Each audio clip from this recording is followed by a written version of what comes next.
Hello and welcome to Radio Free Nintendo. It is April 16th, 2026, and this is episode 971. I am James Jones. I'm joined today by Greg Leahy. Ahoy, ahoy, everyone. And the returning Mr. John Lindeman. Great to be back, James. It's great to have you back, John. I have plans for next week's episode because we will be losing another person and Guillaume won't be back yet, so we're still figuring all this out, but it's okay. This has probably been the most chaotic month of RFN in a while. Yeah, that's okay. I mean, James, I'm generally like the equivalent of two podcasters. So, John, do you really think anyone's going to want to listen to an episode that's just the two of us? That would be the most insufferable. Do you think I want to edit an episode that's just the two of us? Well, especially when it's going to be a two-man monologue about Elder Scrolls Oblivion too. So, oh God! But I think there'll be a niche audience that will really appreciate that. But that's who I do it for. You know what? Sure. Right. I'm gonna be nice today. All right. So, no, John, it's great to have you back. We don't have a ton of new business to get through today, and we've been kind of slacking off on email. But we're not going to start with email. We're going to start with I wanted to send an email to the show myself, and I thought that would be weird, so I didn't. But I've thought about it, and what I'm going to do instead is a game. So, here's the general premise of the game. I had a bunch of Nintendo characters in a list, and I wanted to put some rules around these characters. The first rule was they've never had their own game. That was an important rule. The second rule was they have to have some amount of character around them. Like, they can't just be a bunch of different colored Pikmin. Like, they need to have some personality. And the third was I wanted them to be kind of weird little guys. And so that pretty much eliminated everybody in the Metroid universe. That eliminated pretty much the entire Xenoblade universe. And then I had this list chopped down again into 3, which is not that many if you think about it. But the thought was originally we'd do a bunch of these, but I wasn't sure how it would work out. And so the idea is, I've seen the lists, unfortunately. Like, originally I generated this list last week. The idea being I wouldn't have time to think about it either. But I forgot who's on it, so we'll call it a push. I'm going to let these gentlemen pick a random number between 1 and 3. It's not random, they're picking it. And that will give them a character from this list. I could have just brought the whole list, but I forgot. So I didn't. And what I want them to do, we're talking about bringing back franchises to Nintendo and trying to expand the Switch 2's library. I need you to design a game for that character. Like, in detail. Put some real energy into it. I'm going to give y'all time to think about it, because what I'm going to do is we're going to do the selections right now, and at the end of the selections, I'll go first, and that'll give y'all some time to put some thought into it. But this is an open critique, so if you have ways to improve ideas, go ahead and throw them out there. Just try to get a feel for what you can do with these characters. And I'm now seeing the 3 that made it to the list again. Oh dear God. Okay, all right, fuck it, let's go. John, since you're back, I'm going to let you pick first. 1, 2, or 3? I'll do 2. Okay, Greg, 1 or 3? 3. Fuck! All right, well, John, you get Professor E. Gadd. Okay. Which, in the grand scheme of things, not as bad as it could be. Greg, you might have already gotten a win here because we may have done this one by accident. You get General Pepper. We may have done this by accident last week, but I forgot. I got Groose. The fuck am I going to do with Groose? Fuck me. I forgot he was on the list. I looked at the list. I forgot he was on the long list. And then I looked at the short list and went, oh, hell. As long as somebody picks 1, I'll be okay. And then I was like, nah, have fun with Groose, asshole. All right, so let's think about this. All right, what are Groose's defining characteristics? He's large. He operates a catapult or something, right? Like that. He does operate a catapult to fight a giant pineapple with feet. That's one of the further occasions of the demise thingy fight, right? That's true. I think at first he doesn't have feet.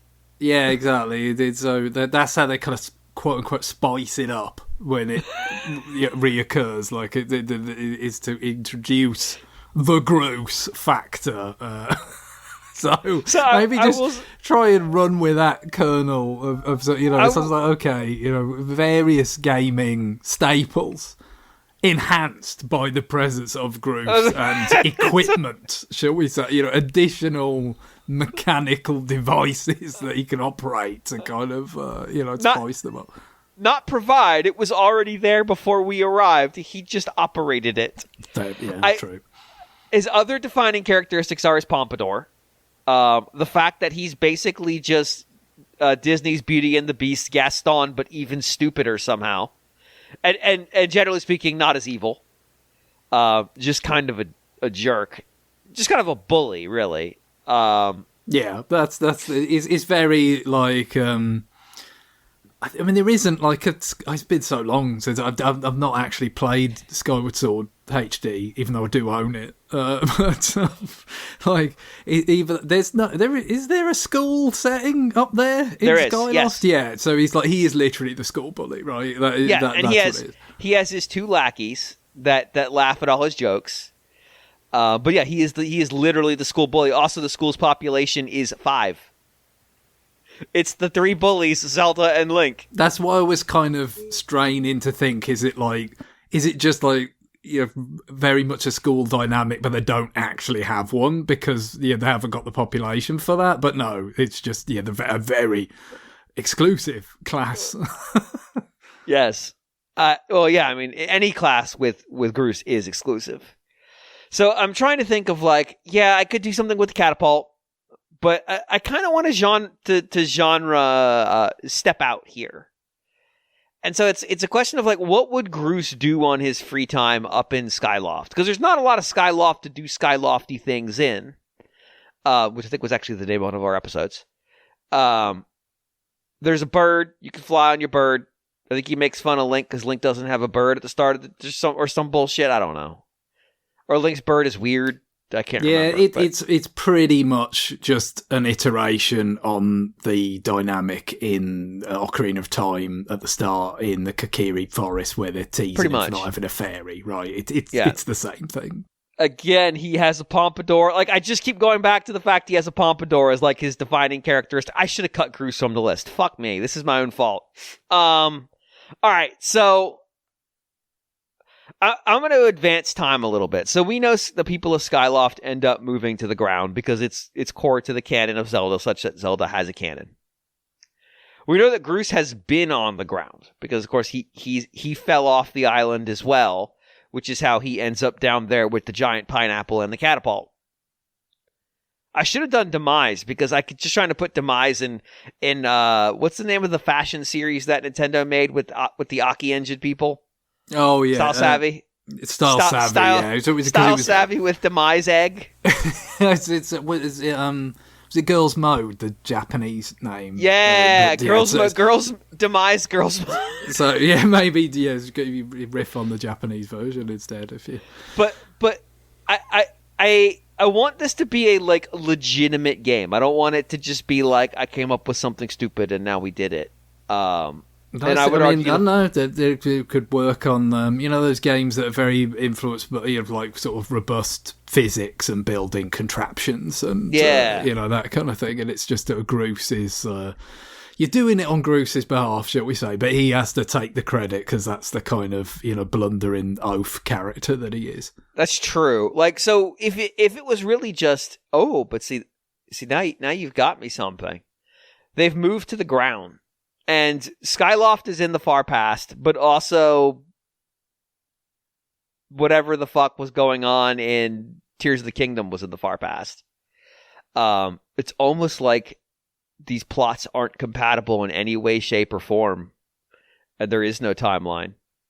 But let's say it turns out these both were happening at the exact same time, and they've now run across other Sky Islands from a different society that also has a link. And Groose has to deal with the fact there are 2 links. He's very upset about it. One of them happens to be a robot, though. And so, or maybe that's why we got the robot Link, because he couldn't be there, because the real Link was in the other. Yeah, that's it. That's it. We solved this problem. Perfect. No issues. Doesn't explain why there are dog people, but we're just going to avoid that conversation right now.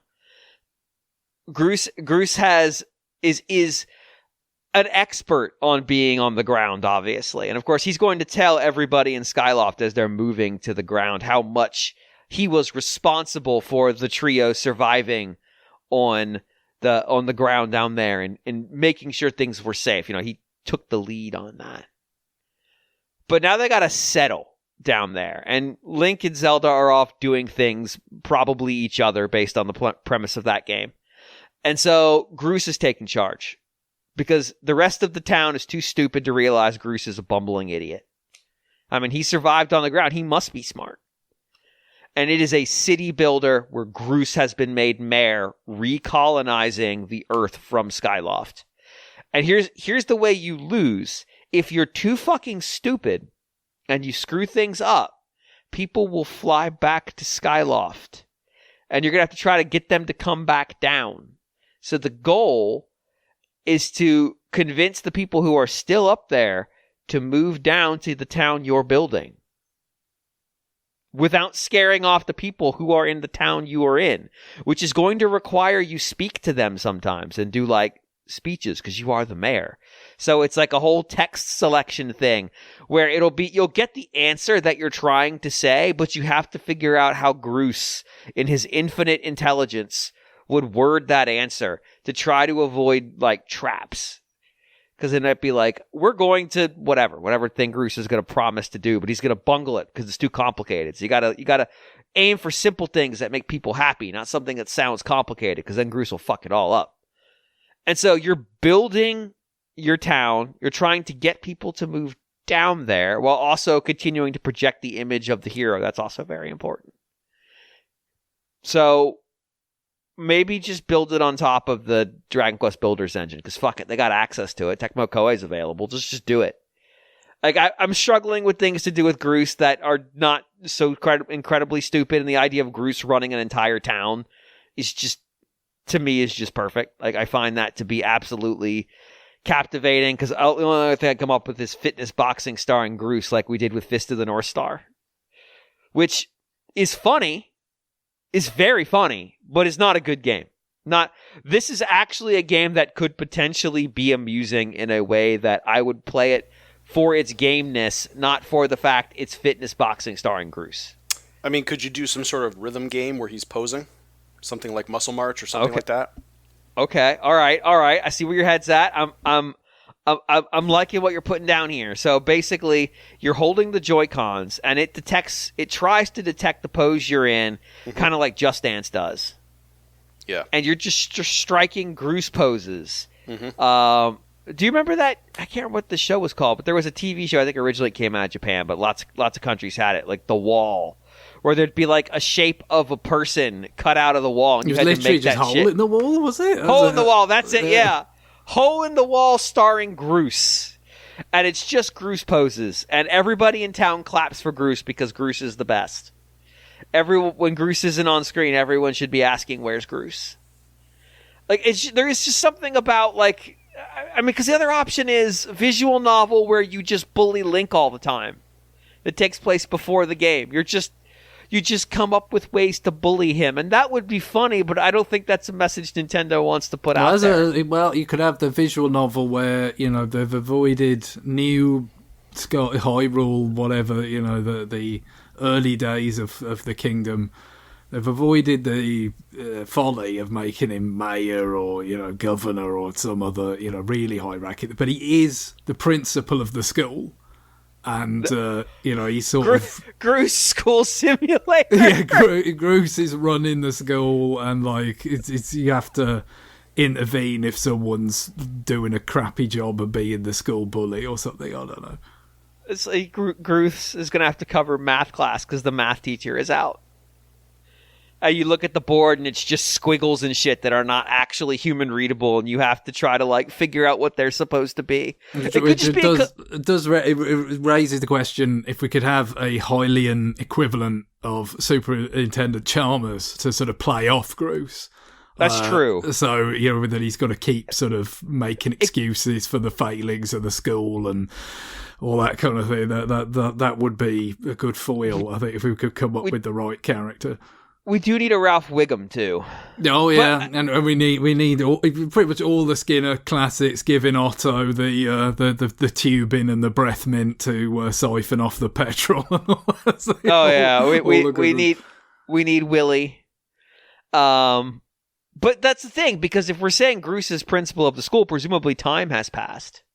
So we can create a lot of those characters. We have all the kids. I just rip them out of other Zelda games, because that's basically what Zelda does a lot of the time. Yeah, right? that's true. It's just like, okay, we made this character for one, game, and then we're just going to have either literally a character with the same name and vague appearance, or we're just going to have a very close equivalent, even though this is a completely different timeline seemingly, or definitely a very different age in the same timeline at the very least, or whatever. So there's no real we can import sort of archetypes from anywhere. It doesn't have to be from Skyward Sword specifically, I don't think.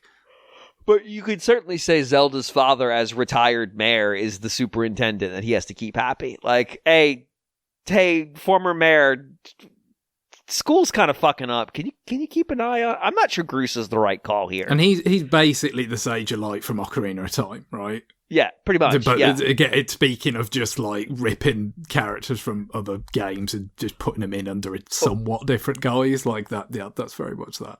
Or all the characters who are Mario, because it's Terran, and then it's the Talon, right? Talon, in Ocarina, and then what do they call him in Majora's Mask? Because obviously Majora's Mask is really everybody is just different, right? I can't remember his name, but yeah, that could be one of the adults that's involved in the school. That can't be your Willie, though. I'm not sure who you would have as Willie. But for your Ralph Wiggum character, you could just invent a bunch of shit kids, and that can be one of them. And so you've got Super Nintendo Chalmers getting asked about. But if you really want to get spicy with it, Time Egg shows up. No one acknowledges Time Egg is related to Breath of the Wild, but Time Egg shows up, and he's here now. And Groose has to deal with the fact that characters are time traveling in and out of his school he's trying to run. I like this. It could be like the Fire Emblem thing, isn't it? It's like when he graduates a student from his school, the Time Egg puts them through a time portal, and then they come back as a teacher. The way the kids grow up in Fire Emblem. I like this. So that he has to try to graduate people he thinks are going to be good teachers, so he has someone to run his school. Because they are, as he said, being a new sort of established kingdom, chronically understaffed at the beginning, and he knows he hasn't got the goods to teach all the the really kind of robust subjects and all that. Does he know he can't teach, or does he just is he in denial? Can't teach, won't teach. I don't know. Yeah, part of me wants him to know that he's too stupid to be a teacher, but part of me wants him to think he's the only person smart enough, but he just can't be bothered. I like the idea of we're making 2 Point Museum, but it's Groose and a school, and you're just absolutely fucking up the future of Hyrule by just letting him run this education. I like this a lot. I think it can be part of the larger town building ecosystem, because you can have the town still develop around you as these people come back from the future that you've taught and start building a life in this Hyrule. Maybe Link shows up about 2/3 of the way through, and Groose immediately has the opportunity to put him into leading choir, but since he doesn't talk, he just stands there and stares at the class. There's plenty of opportunity here to make a game that is not. He just turns into a wolf and howls the melody. So when can you do that, man? What's the way of playing music in that game? I can't even remember. There's just a harp, isn't it? You're right. Yeah, it's just a harp. It's one of the sort of weaker ones of the sort of the many instruments that we essentially had, from Ocarina onwards. I'd say the harp was a bit kind of That it didn't really, especially, I think you had quite a few in Majora's Mask with the transformations, right? Like the drums and the pipes and the guitar. Yeah, it just didn't. It felt some of it's just the passage of time, and the number of times they've done it, it just got to be a bit obligatory, didn't it? At that point, absolutely. What? All right. Here's another similar vein, different genre. If you'll remember, there's another island in the Skyloft area that's way the far fuck away, and the only thing on there is the stupid pumpkin farm. There's no reason for it to be that far away. It is completely unnecessary. It just gives you an opportunity to make the game feel bigger than it is. Groose, having missed out on his opportunity to woo the mayor's daughter, settles down with the pumpkin farmer girl who is also hitting on Link, who's also missed out on her opportunity. And now Groose has to run a pumpkin farm. I find the idea of him running a farm that only has one product, presumably even Groose, is not dumb enough that he can't learn to farm a single plant. And yet, I suppose he is in fact that stupid. But rather than it just being like, oh, I make my fields, I put the seeds in, I water them, and then a few days later I harvest them and I sell them and all that shit. Like, the farming here is really just kind of like superfluous. It's just a thing it's the mechanic you get up to do, but then it's just constant dumb garbage happening while you're just trying to work. Like, you're out there in the field trying to plant stuff, and then some idiot character they can just invent for the purposes of this show or this game shows up and disrupts you for that day, and then the day's over and you go to bed and you're like, okay, tomorrow I'm going to grow some fucking pumpkins, Jesus. And it's just constant interruptions from Zelda characters showing up and just having weird little skits they run at you. And you never actually harvest any fucking pumpkins. Just a complete catastrophe. But I like it. I like the idea that Groose is a failure regardless. But he's happy. He's happy. That's important. He gets to have a happy ending of some kind or another. It's blissful ignorance. So, but emphasis on bliss, emphasis on ignorance. Mm-hmm. Yeah. All right, I think there's some options there. I think the idea of Groose happy homemaker is really in the spirit of, because like you want to see characters evolve with time. You know, you want Groose the bully by the end of Skyward Sword, he is in fact treated as a hero. Because in spite of himself, he kind of sort of maybe a little bit did help a little bit on the periphery. Well, I mean, the obvious, the opposite is, you know, he falls on hard times, right? Oh God, the Groose is suffering. You got to turn his life around. Yeah, he's not in shape anymore. You got to work out. Groose workout simulator. You know, you're trying to put your comeback. Yeah, putting your life back together, and then suddenly Demise pops up again, but Link is nowhere to be found, and Groose has to catapult shit at him in the climax. But it's a very tiny pineapple this time, not a giant pineapple. Why? Is that the worst Nintendo boss ever? Just in terms of like pure I think visual it's up design? there. I get. Look, there's probably worse individual bosses, but the problem is they keep going back to the well in a very real sense. But also, this is the progenitor of pure evil. Yeah, and that's the other thing is it's like, I mean, how much this really does matter to players or should matter to players, I guess is going to be a matter of taste. But when it is like, okay, you know, story-wise, this is it. These are the stakes. This thing must be prevented from, you know, getting out.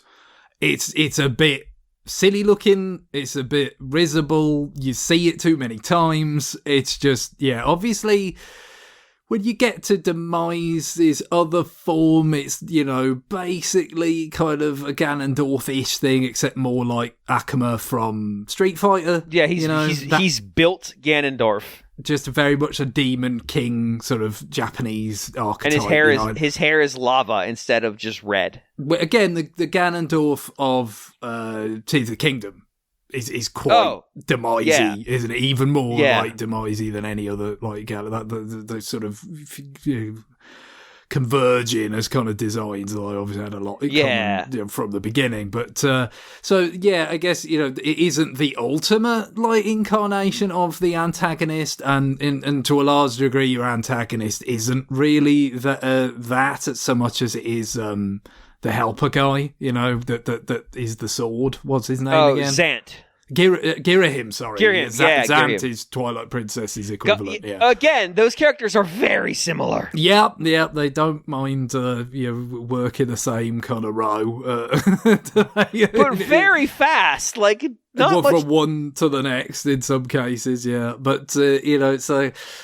it's because of those things, because of the importance of it, because of the amount of times that they make you do it, I do feel like it's certainly one of the most memorably kind of weak. It just doesn't, you know what I mean? Doesn't quite. It's they've put more on it than it can manage. It can't sort of hold up under that level of kind of scrutiny and. Everything else is its sort of role to play in the plot and the scenario and the game design. I do. One of my favorite parts about Demise, besides the fact that he sucks, it's just even his human form sucks. Is that in the lead up to Skyward, sort of like we're going back to the beginning. We're going back to the beginning. We're gonna show you where all this shit came from. Do you remember what the Demon King Demise's title was? This is very funny. His title is he's like boss title, is it? Yeah. Like Ocarina, does he have? Did they do the Ocarina of Time boss titles in that? What was really cool in Ocarina of Time is that when you got to Ganon, he didn't have one. It's true. He did. Like Ganondorf had one, but it's just Ganon. Like he doesn't need one. He's the ultimate badass. No, I don't remember this. It's the imprisoned. If this is supposed to be the start of time, who imprisoned him?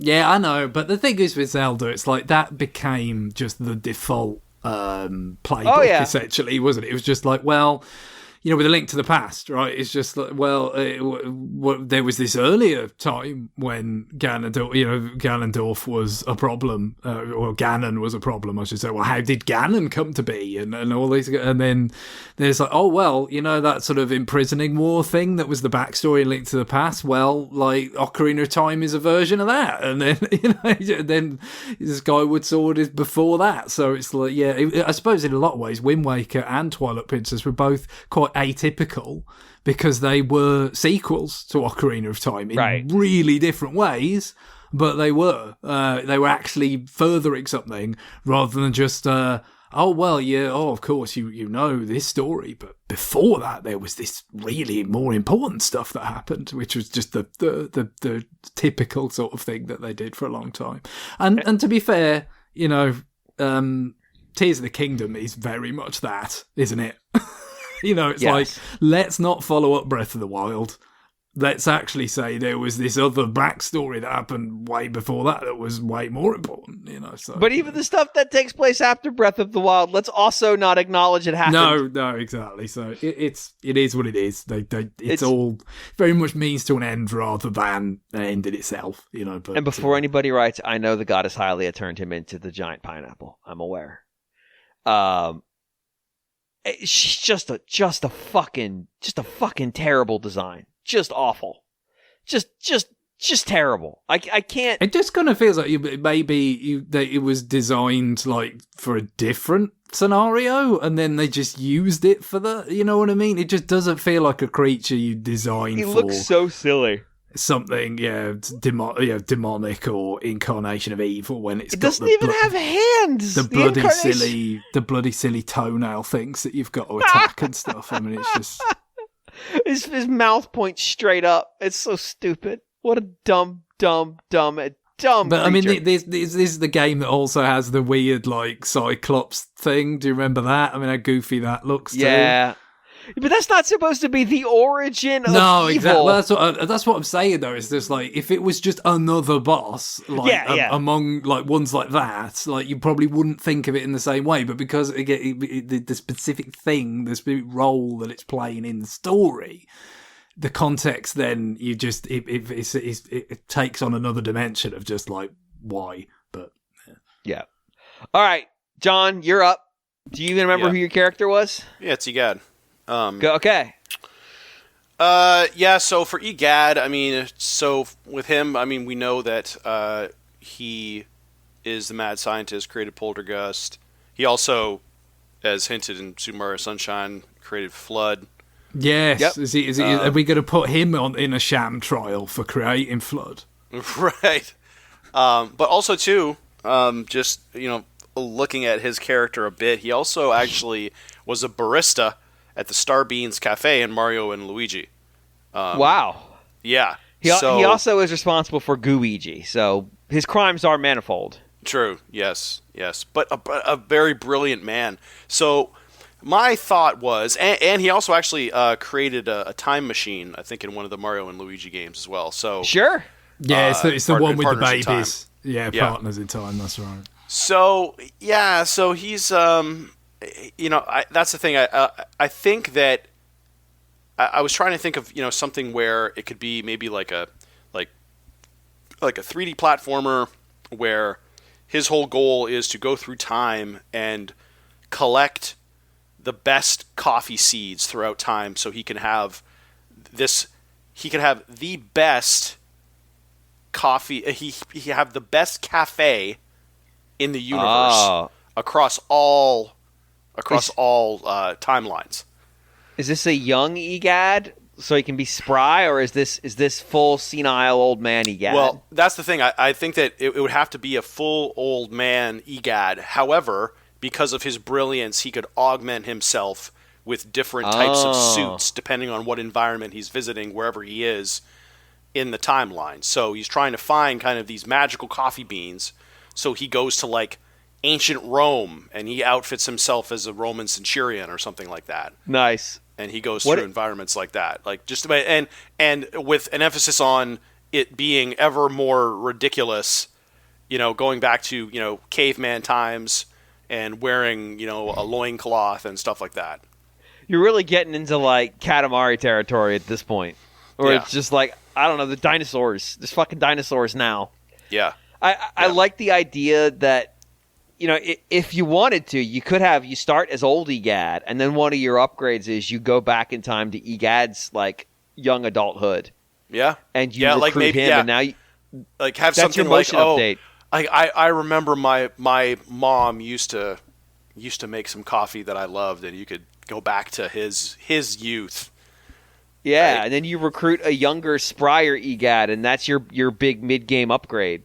Mm-hmm. He's got more health. He can move faster. Mm-hmm. But maybe he can't invent things, so you need the old Gadd to do the inventing. Mm-hmm. So, like, do you want to be able to craft stuff, like craft new inventions? Because like he invented a lot of stuff, most of it terrible. Yeah, that's the thing. It's I think.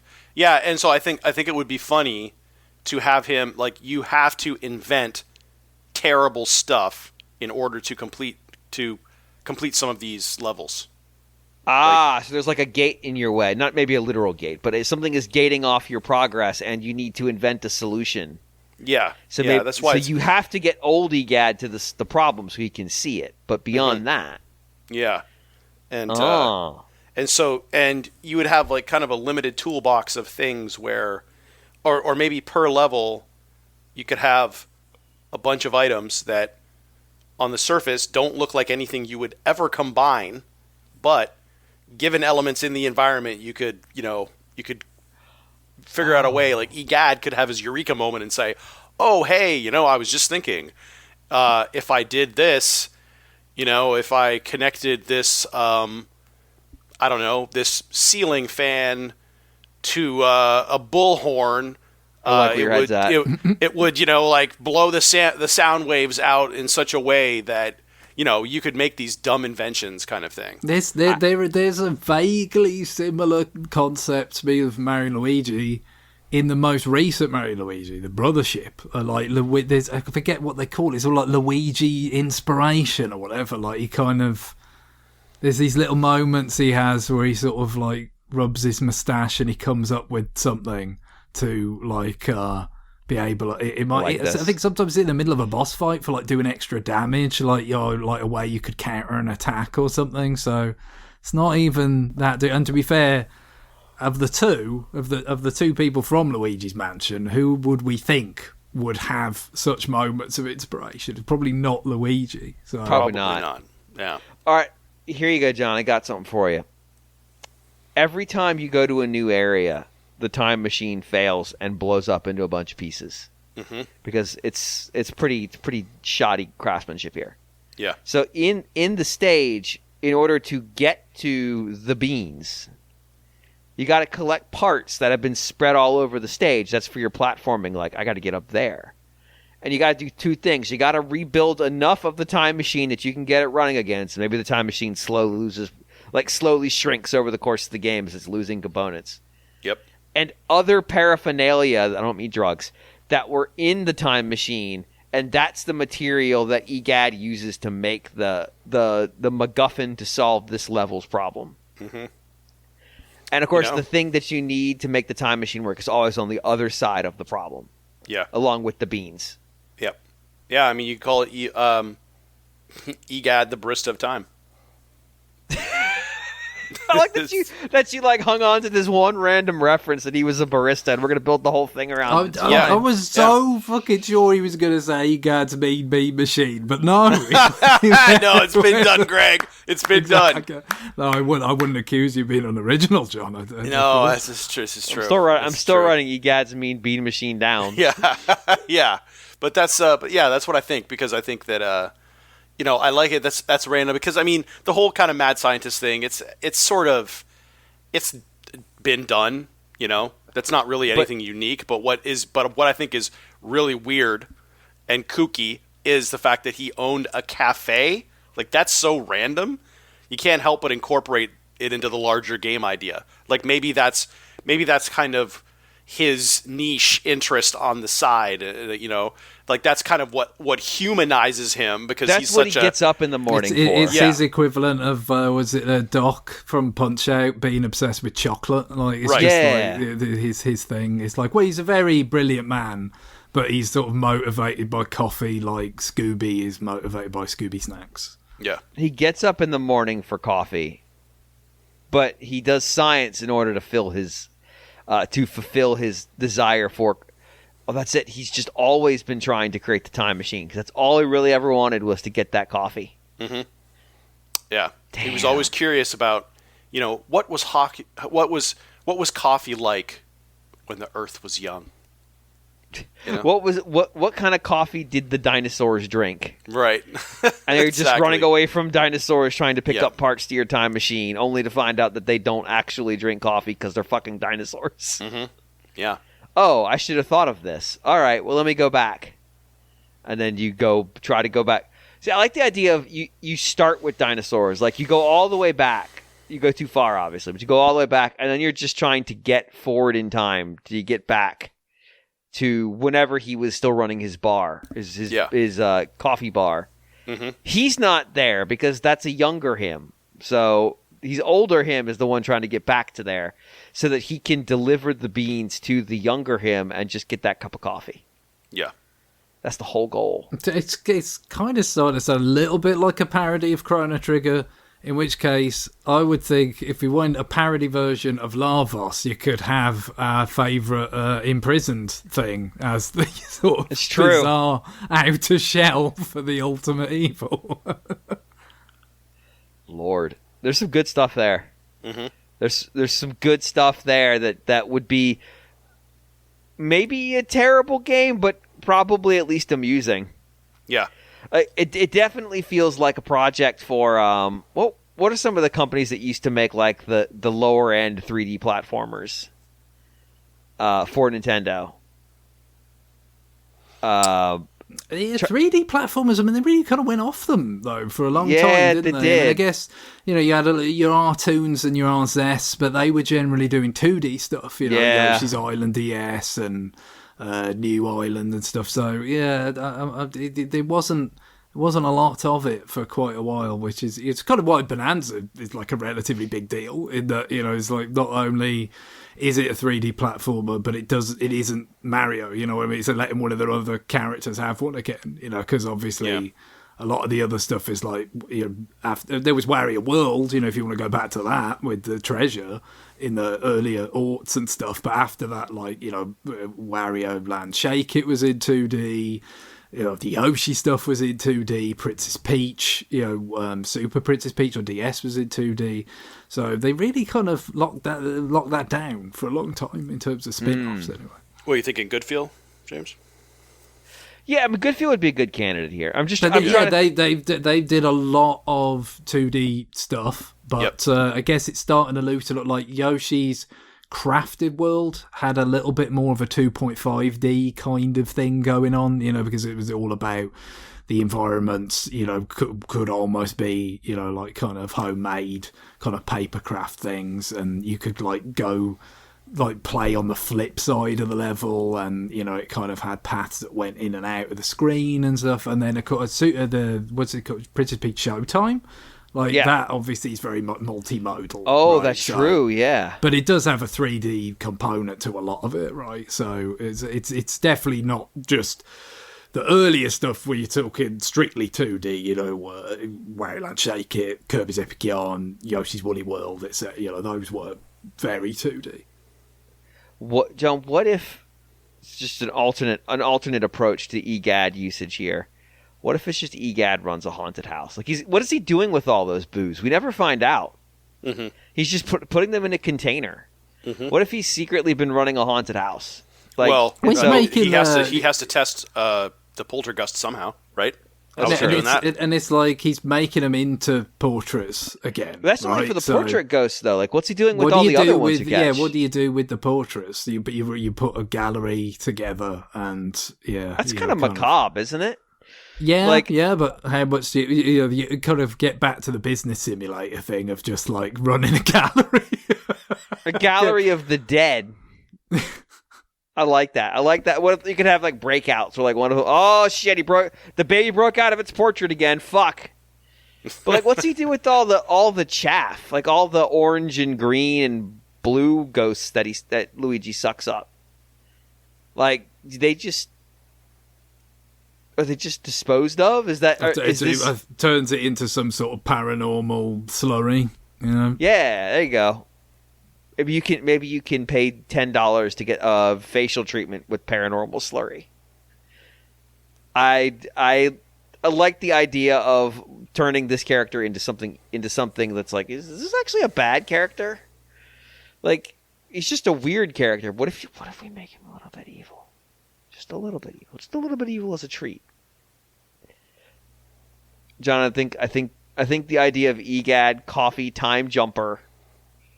You're onto something that only John Lindemann can provide, and I appreciate that. Yeah, I do try.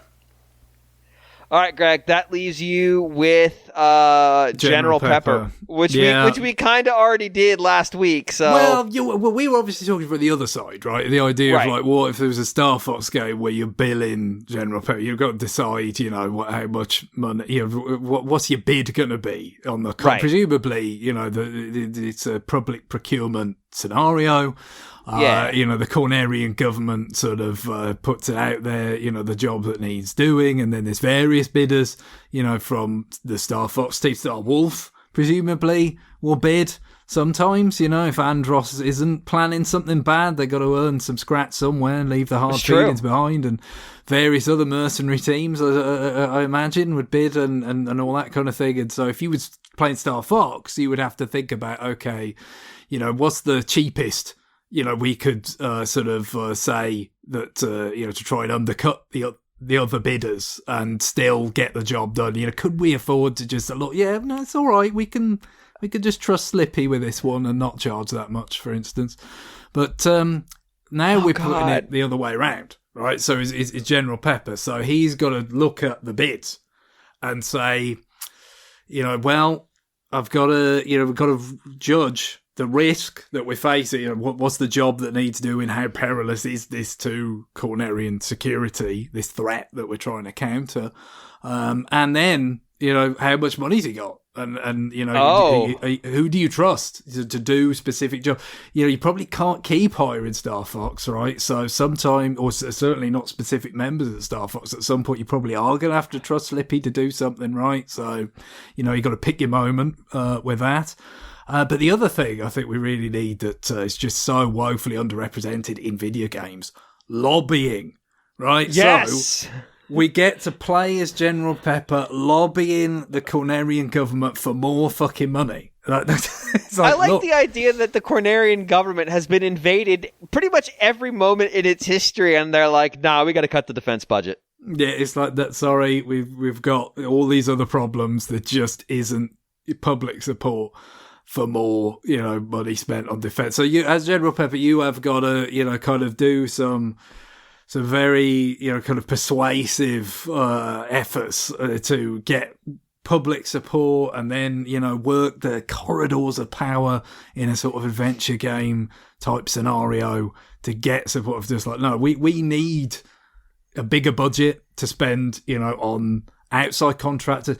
God forbid, we might actually need to start like getting a standing army of our own to counter some of these threats and stuff. So yeah, I think the first elements of it would probably be, I think Star Fox Command is very too granular for this, you know what I mean? In terms of like that, you are ordering, you're kind of deploying units in that game, your individual craft in that game to take out like, to head off in some cases the advances of the enemies and all this kind of stuff. But I think it's probably closer to sort of Star Fox 2, I'm thinking, in terms of a bit more macro, where it's like, okay, what planet do you go to first to kind of try and counter? But I guess, again, it'd be more in the style of, we've talked about it plenty of times, that WiiWare, like My Life as a King or whatever, where you kind of, you dictate these things at a very macro level, and then you just have to watch them play out.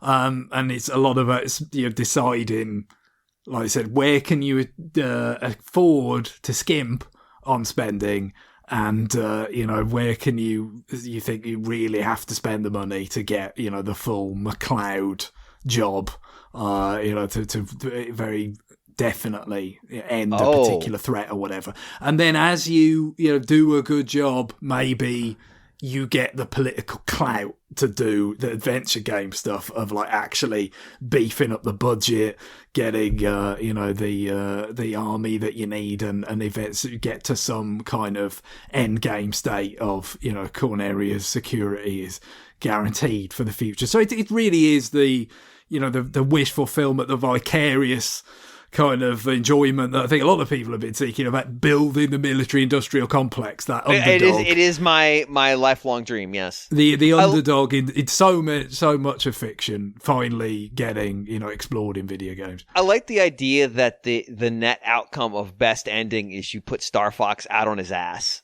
Like, you make Star Fox unemployed. Obsolete. Yeah, basically, it's just like, we don't need independent contractors anymore. And Star Fox has very, very high overhead. You're going to make that man bankrupt maybe quick. The ultimate end state is like the arms race, basically, mirroring the real world race for the atomic bomb. Like, it's just like the race. You have to build Corneria into such a powerhouse of military weapons advancement and scientific research that it gets the equivalent of like the Death Star. And it's like, guess what, Andros? If you ever fuck about again, we just blow you up and you die instantly. There's no point. So yeah, that is really real life affirming underdog stuff. I like the idea that if you do too good a job, Star Fox might actually have to turn to piracy, and then he becomes the problem because you put him out of work. You just have to like shut him down. Basically, he's got expenses, man. He needs the work.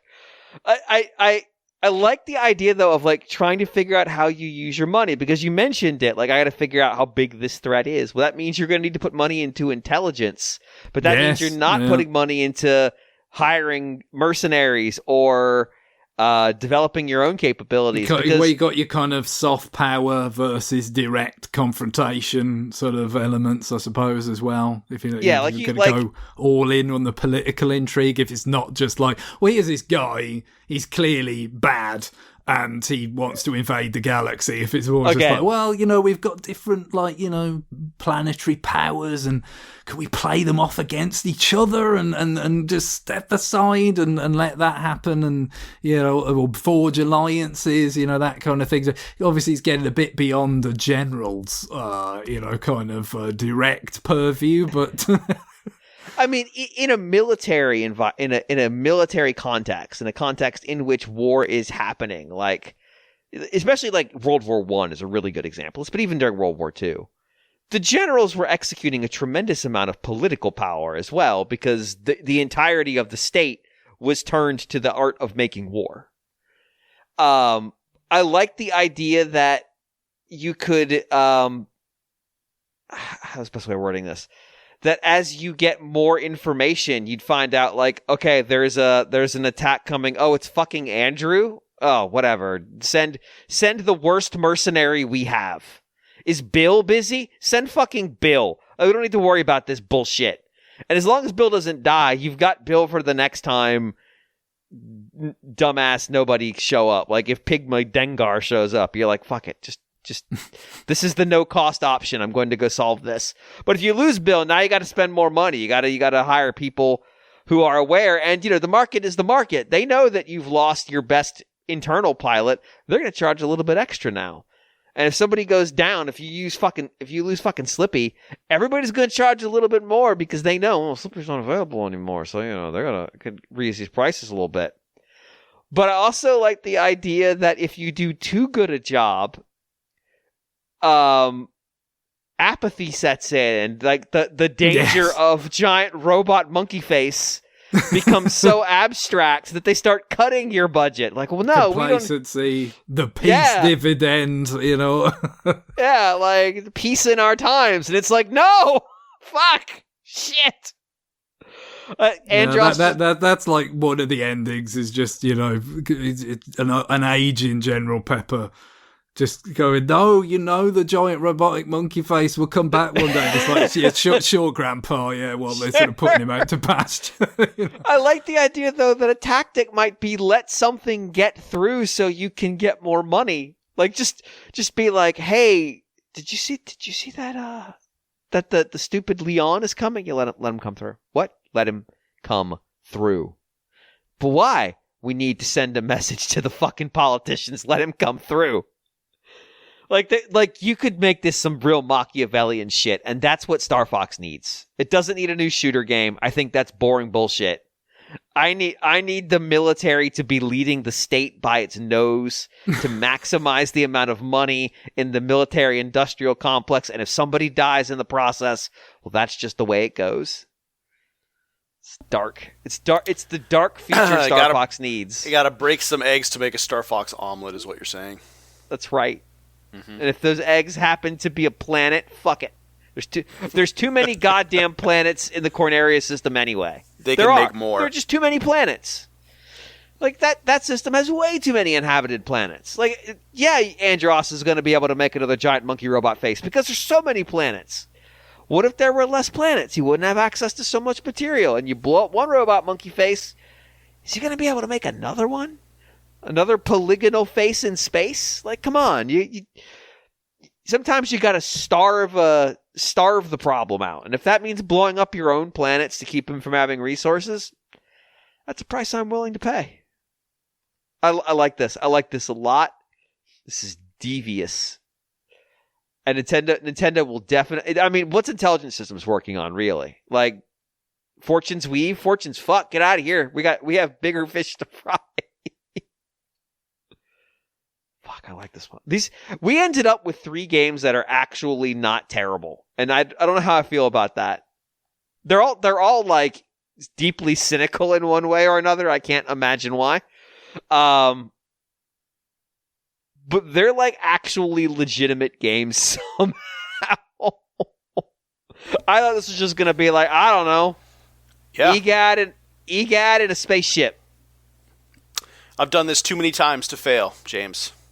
EGAT Space Explorer, though, is actually kind of a funny... Like it's just... What's the name of the space exploration game? I'm blanking on its name now. No Man's Sky. No Man's Sky, yeah. No Man's Sky, but you're EGAT. Yeah. That's the whole game. The thing is, EGAD's a goofy enough character that you can do a lot with him. Yeah, we never really saw what the hell Cosmic Walker was. If you remember that game was announced. Yeah.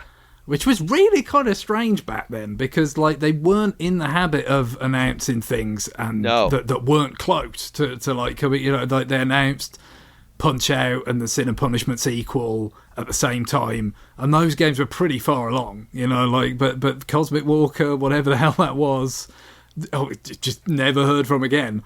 So why not? If stuff like Metroid Dread can come back, just EGAD's Cosmic Walker. Yeah. Hold on, EGAD's Cosmic Walker with Groose. Egad has gone back in time and has collected Groose to form his what's the name of the Stallone movie where they're all old? Expendables. Yeah. It's Egad is forming his Nintendo Expendables, and it's Groose and General Pepper. We've done it. We've made all of them. Which is, it's all getting pretty close to Captain Rainbow, right? Because that's all about, yes. Past it or obscure character, like an out of shape Little Mac, which we already mentioned, like Groose maybe getting out of shape. So yeah, definitely there's some overlap with that concept. I like this a lot. I like the idea of overweight Groose is suddenly met by Egad's time machine. Keep bearing in mind, the only technology they have are various bird saddles. Oh, that's not true, because they meet those weird robots on the ground, implying there's another... Time travel and different time periods is kind of baked into... But Groose never got to see that stuff, because he was stuck... I think he saw a Link go into the portal, though, didn't he? Oh, okay. He might have. You know that portal that's like it's like cogs in an infinite regression tunnel? Yes. I think he sees that at the very least, but I don't really know if he interacts with it or anything. And he definitely doesn't understand it. Like, that's a given. One can only imagine not. I like the idea of just Egad shows up. We've got to save time and coffee. And Groose has no idea what either of those things are. General Pepper is, of course, in the passenger seat looking at how much money they're spending on fuel, and it is just not acceptable. You're right. This is Captain Rainbow as shit now. We've really done it. All right. We're going to take a break here. When we come back, we're going to do some listener mail. So that was a segment. There's going to be another one. Stay tuned for that.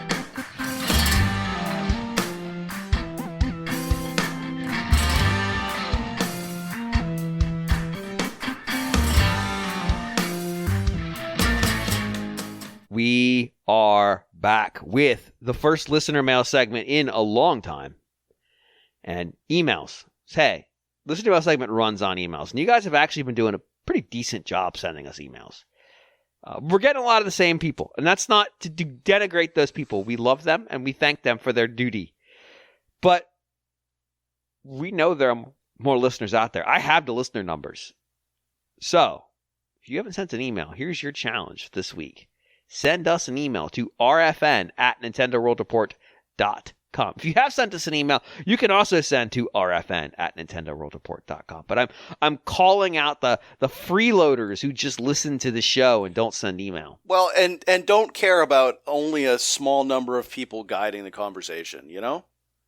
No. It's like, stop being sheep. Stop being so passive. This is an egalitarian podcast. Yeah, jump into your podcast life. Just don't let other people just steer the discussion however they want it. Jump into your podcast life is a haunting phrase. I mean, you gotta get that brass ring. Come on. Oh, man. You know that, James. Thanks, Vince. Yeah. Thanks, Vince.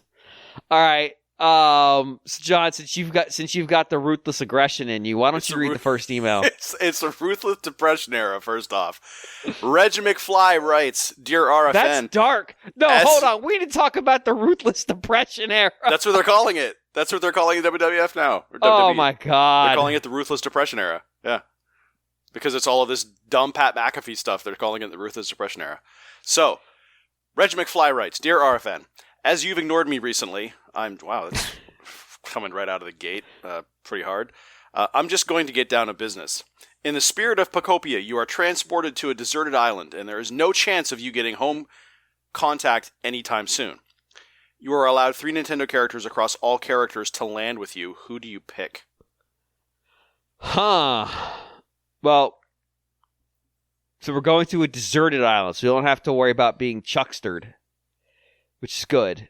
Because I don't want to be chuckstered. Yeah, well, unless they throw you that far that you actually get off the island onto the mainland. Nice. That's true. All right, I have a very pointed question. Do Pyra and Mithra count as 1 or 2 characters? Where does spoiler fit in? It's oh yeah, that's true.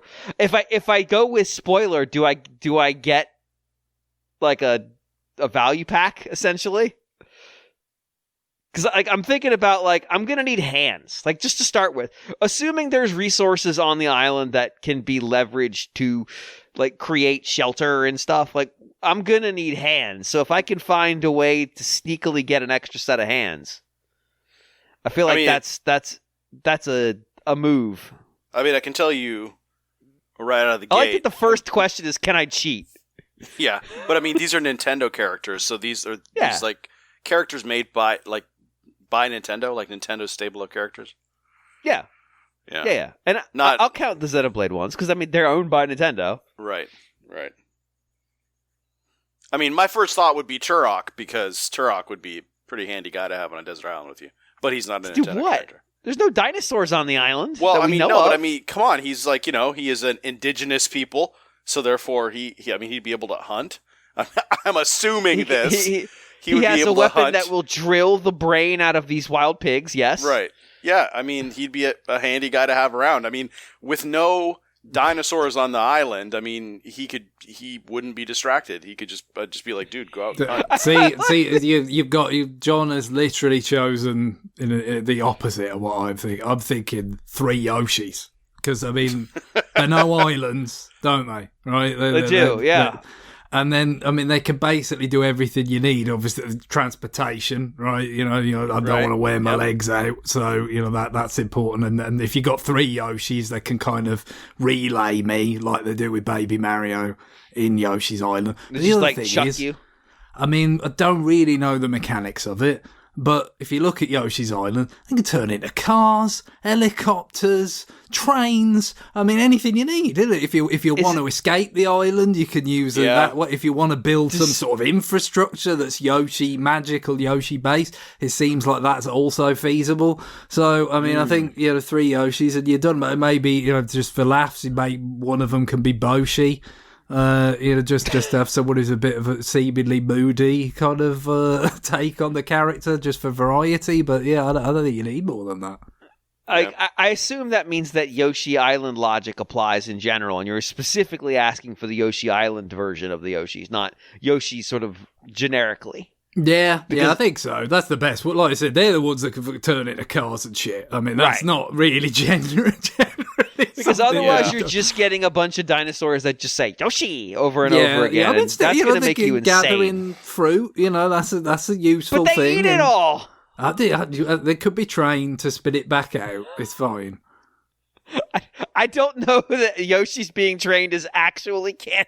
When Mario pulls it off, right? I mean, all right, they have boundaries. They're like, look, mate, I ain't going in the fucking ghost house, so let's just forget that. But there's still an understanding there. I do wonder, like, how long of just hearing 3 Yoshis chatter at each other would it be before somebody snapped? Yeah, it's gonna be quick. It sure would make you want to get off the island. That's true. Like, maybe it's a motivating factor. It's like,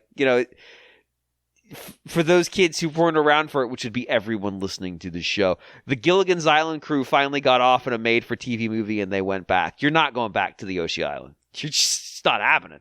I don't care how beautiful the island sunset is. Right, you're not going to want to hear. Get like hooked on the touch fuzzy, get dizzy trip, if that's like an option on this particular. If you're on Yoshi Island rules, I guess that does posit that fuzzies will be there as well. And we don't know the scale, like, how noticeable are fuzzies in the real world? Could they just, like, float by in the air and all of a sudden you're on the ground convulsing like you took LSD? Danger exists is my only concern. So, what about Tom Nook? And here's my thought. Yes, he is a ruthless industrialist. But that motherfucker built a resort on an island out of nothing. And he builds buildings overnight, seemingly with no resources, just money. This is true. Is it just child labour? Is it 2 kids? Possibly, but like he was doing that before Tommy and Timmy showed up. Yeah, they weren't there from the start, were they? I feel there's some missing piece of information there that would make. I mean, if you were really on a desert island, there's something going on behind the scenes that is allowing Tom Nook to perform this black magic. Tanuki are magical creatures in Japanese folklore. So That I assume that's the part of it. Like I always assumed that was part of it. Like, yeah, he's magic. Fuck it, who cares? But like, you're right. But at the same time, do I care? Because now I have a house with electricity and air conditioning on my deserted island. So do I actually care that he used some kind of magic to make this happen? Or am I just chilling in my recliner? I mean, if he can make said magic happen, that's fine. But I'm saying, could he? Outside of the confines of this Animal Crossing. No, I mean, I think if we're going to allow Yoshi to transform into vehicles, we can assume that Tom Nook can still build me a goddamn house. Tom Nook's powers are in fact intact. All right, fair enough. How similar is Tom Nook to Tom Bombadil? Yeah, really? Yeah. He's not nearly as musical. Sure, yeah, but in terms of like Tom Bombadil, kind of seems like he might be more powerful than like everyone else on Middle Earth. But he just doesn't care about its problems. Like, is Tom Nook kind of like that, but he only cares about bells? I mean, that only if Tom Nook's power is limited to the town. Because, of course, Tom Bombadil's power is limited to his forests.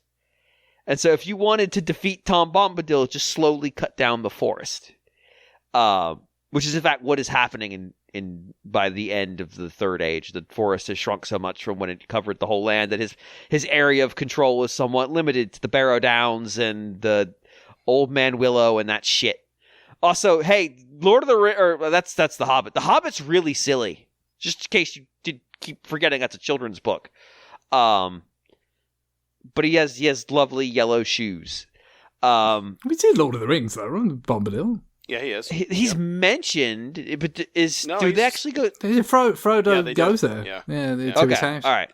Okay. Because they're the ones who get stuck in the Barrow Downs, aren't they? Yeah, where they get the swords from. Yeah, There's actually a chapter called "In the House of Tom Bombadil." Yes, if I recall, because that's where they get all the swords from. Because it's referenced right at the end, when he's going off from the sailing away to the Undying Lands, that he has a flashback to being in Tom Bombadil's house, where he will in fact die. Fun fact: the mortals who were taken to the Undying Lands still die. Tolkien was very clear when someone asked him about that. No, Frodo's still going to die there. It's like, oh, okay, cool. That's great, awesome. What a reward for his suffering. He's still going to die. Tom Bombadil would not be useful on this island because he does not seem to really have much focus. No, not really. Even if he had control of his powers on said island, he is not going to do a goddamned thing unless he absolutely has to. And that implies a tree has gone mad and started kidnapping people, or people have been harrowed by ghosts. Otherwise, he's just going to be like singing a song and telling you how hot his wife is. That's it. That's what he does all day. He's existed since before there were mountains. That's still all he does all day. Going senile's hard, man. That's the only answer I can come up with. It's tough living out there. Presumably he would be fine on the island. It's just everyone else would probably not gain much from his presence. I mean, he wouldn't be very useful. You're right. Like he would be supremely useful, but you wouldn't be able to channel that into anything. Is the problem? Like he could solve all of your problems. He won't, but he could.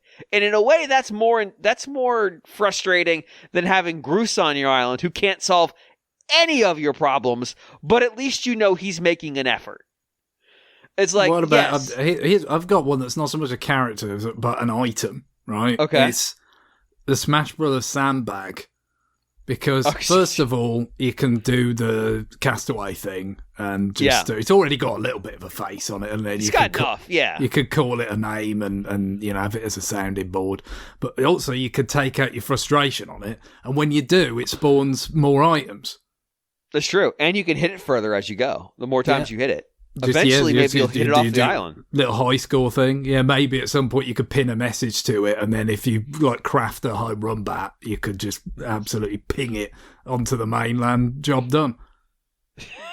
Just smashes through a window and they just throw it out. That's weird, man.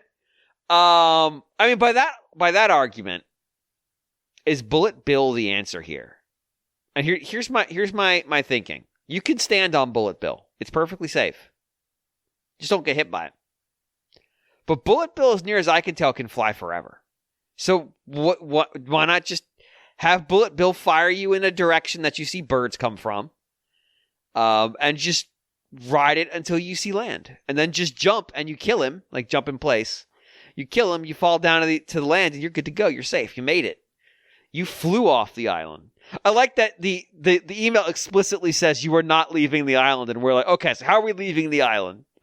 No, you don't accept it, do you? You don't. To be fair, if you I mean, in some ways, maybe for some people, maybe it'd be better to accept it. In other people, you need at least the theoretical possibility you could get off it just to maintain your ability to function.